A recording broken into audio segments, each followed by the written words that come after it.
코로나19 환자 증가세가 다소 진정세를 보이고 있는 유럽과 다르게 미국에서는 신규 환자 수가 최근 또 급증하고 있습니다. 이렇게 상황이 심각해지면서 미국 정부는 코로나19 태스크포스 브리핑을 2달 만에 다시 열었습니다. 국제부 연결해서 코로나19 상황 살펴봅니다. 조승희 기자.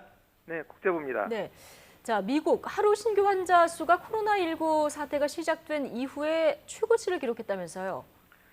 네, 코로나19가 소강 상태를 보이면서 조심스럽게 경제활동 재개를 확대해 오던 미국에서 코로나19가 다시 확산세를 보이고 있습니다. 하루 신규 확진 환자가 4만 명에 근접하며 코로나19 사태 발생 이후 최고치를 기록했습니다.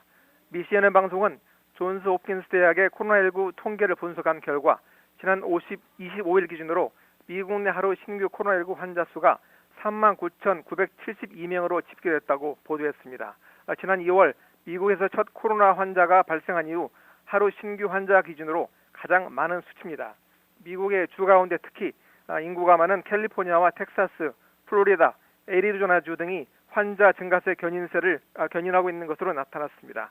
코로나19 재확산 속도가 빨라지면서 주정부들은 경제 재개 제동을 걸거나 영업을 재개한 사업장을 다시 문 닫게 하는 등 비상태세에 돌입하고 있습니다. CNN 방송은 미국 내에서 최소 12개 주에서 경제활동 재가동을 중단하거나 후추시켰다고 보도했습니다. 특히 텍사스주와 플로리다주에서 술집 영업이 중단된 것으로 전해졌습니다. 네, 이렇게 상황이 심각해지면서 미국 정부가 그동안 중단했던 코로나19 태스크포스 브리핑이 2달 만에 다시 열렸죠.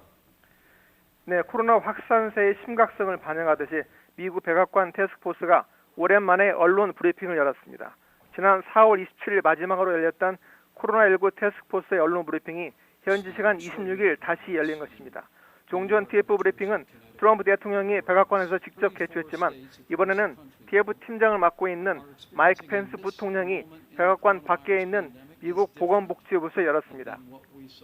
펜스 부통령은 특히 확진자가 급증하고 있는 텍사스와 플로리다, 애리조나를 조만간 방문할 계획이라고 밝혔습니다.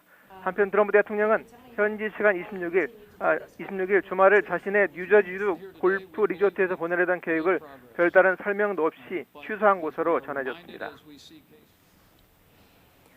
네, 일본 상황도 좋지 않은 것 같습니다. 코로나19 하루 신규 확진자가 100명을 넘어섰다고요. 네, 그렇습니다. 일본에서도 코로나19 확진자가 100명을 넘어서며 재확산 우려가 커지고 있습니다. NHK 방송 통계를 보면 어제 저녁 9시 기준으로 일본 전역에서 코로나19 양성 판정을 받은 사람이 도쿄에 54명을 포함해 103명으로 집계됐습니다. 일본에서 하루 신규 확진자가 100명을 웃돈 것은 지난 5월 9일 이후 48일 만입니다. 지난 24일 긴급사태 해제 이후 가장 많은 96명이 확진 판정을 받은 데 이어 이틀 만에 이 수치가 경신되는 등 확산세가 심상치 않습니다. 일본의 코로나19 누적 확진자 수는 도쿄 5,997명을 포함해 19,027명으로 늘었고 전체 사망자는 984명입니다. 네, 코로나 종식을 위해서는 자금도 많이 필요합니다. 세계보건기구가 코로나19 치료제와 백신 개발에 연 37조 원 이상이 필요하다 이렇게 예상을 했죠.